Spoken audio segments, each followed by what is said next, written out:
Jonathan D. Rinaldi, an upcoming Republican candidate for NYC Assembly District 28, has assured to tackle community concerns including safety and security, healthcare, education, and parental rights. Speaking at a fundraising event at the campaign kick-off here the other day, Rinaldi said he advocates for fiscal responsibility, policy, and affordable housing driven by a passion for community well-being.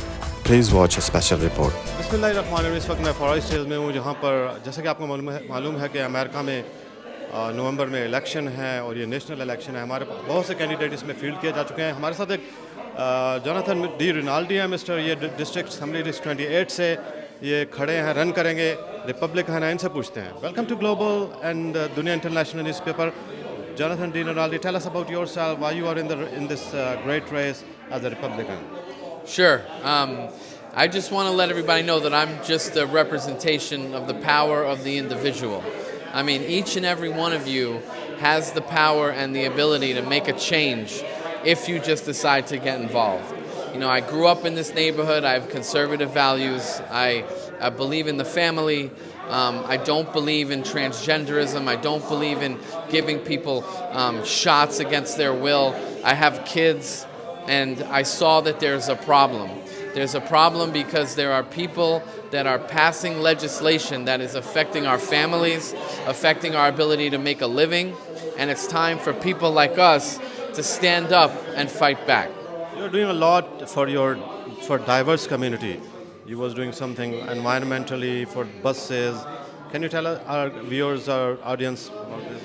Yeah, so I don't think people really know what's going on around them. You know, you kind of hear about it in the news, but in reality, the other day I went to a hearing on the bus redesigns, because right now we have the city of yes, which is a big problem. It's going to change the zoning and it's going to change the neighborhoods for everybody, and the public doesn't want it.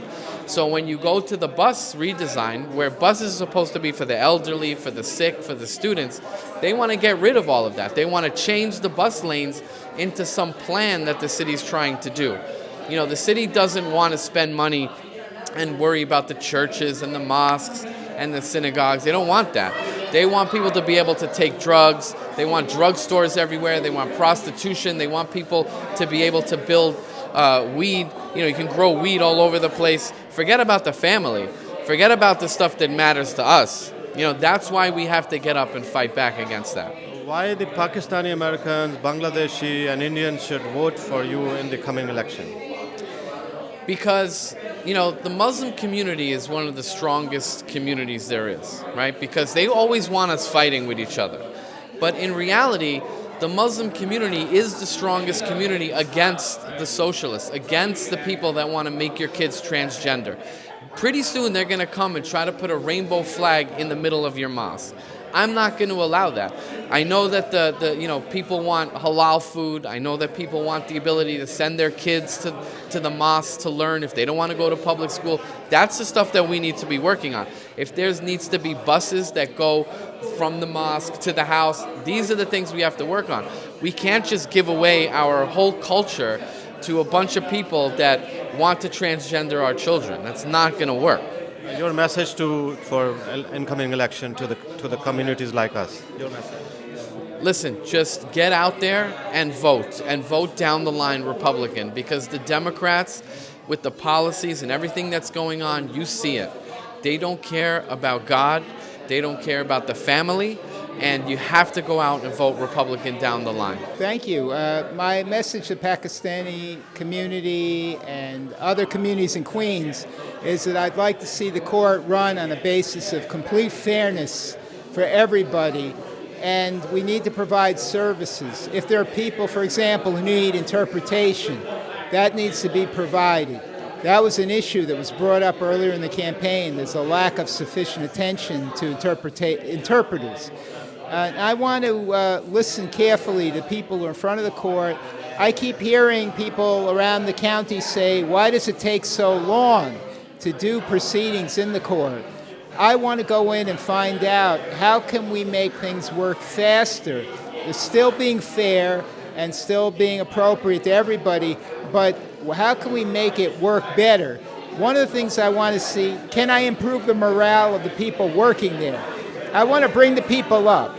I'm not coming there to try to be a person who will be critical. I want to see it improved. And I know that having accountability is the way to do that. That means a surrogate who will get out of their office, talk to all the people who work there about what they do on a regular basis, and have people working for me who will be keeping everyone accountable and keeping me aware of everything that goes on in the courthouse. I want to hear from the community other experiences people have had that need to be improved on. If anyone has those things, they should write to stephenweiner4judge@gmail.com and just send in your experiences in a way to be constructive and make the court work better. He asked me, he said to me, I want to run for office. I said, you want to run for office? First you got to become a Republican. He quickly did it. He quickly became a Republican, and I got him the nomination from the Queens County GOP. Most recently, I got him the nomination. He got the signatures and he got on the ballot. Most recently, Jonathan wanted to run for the 28th Assembly District and went to the Queens County GOP and asked them for the nomination. They said, absolutely not. We were in shock. They didn't want to run anybody in that seat because there is a non-aggression pact with the Democrats and the Republicans, the party officials. So I said to Jonathan, you want to run? He goes, yeah, I want to run. We made the petition. We went out there in the rain. There was no snow, but it was freezing. And we got the signatures at the door and killed ourselves to get those signatures at the door. This guy did it one door at a time, and we got him on the ballot for the 28th Assembly District. We have a winner right here. He's going to win the seat. I just want to say that I'm just the perfect example of the power of the individual, okay? I did this not because I wanted attention, notoriety. I did it because it's my responsibility. It's all our responsibility to take back control for an ideology that's rooted in communism, an ideology that wants to transgender your children, that wants to inject your children with experimental RNA injections, okay? I had to take my kids. My kids are mixed, right? Because I'm from Queens, I'm everything. I'm not just Italian, I'm Spanish, I'm Jewish, I'm everything. And my kids are mixed, and I remember taking them to the restaurants down here on Austin Street and not being able to sit down and eat, where they would tell me I had to show my papers, like my grandparents were murdered in Nazi Germany for something like that, in Poland. So through the education that I got, it's my responsibility to say no and to make sure that I taught my kids who are mixed that it's about ideology. It's not about your race, your color, your religion. It's about the mindset of the people that are around you. And even when I used to go to church during my campaign last, and I remember that I was told, you know, God chooses you for something. And I thought to myself in the beginning, my prideful self would say, I was chosen to run for city council last year. But in going to church and in going and talking to God about the things that I've been doing, I realized that you don't know what God chooses you to do. He just gives you the power to go and fight against the impossible enemy. Because that's the one thing about truth. It's not about telling someone about the truth. You have to want to know the truth. And just like Plato in the allegory of the cave, like I've seen the light and I can't close my eyes anymore. So the important thing that we all have to understand is that it starts with each and every one of us. You know, I'm not liked very much. I wasn't allowed on the Republican ticket because I asked the questions that nobody wants to answer. Because I learned how to do the FOIL requests. Because I learned how to do the challenges. Because I saw the petitions. I know the corruption that's going on in Queens, and I'm not having it, and I don't care if somebody likes me or they don't like me. So I'm just going to keep it short and sweet and say that me and Phil and Dion and David and Jeff and John and everybody and Stephen and all the people and Stephen, everybody that's here, right? We are a menace.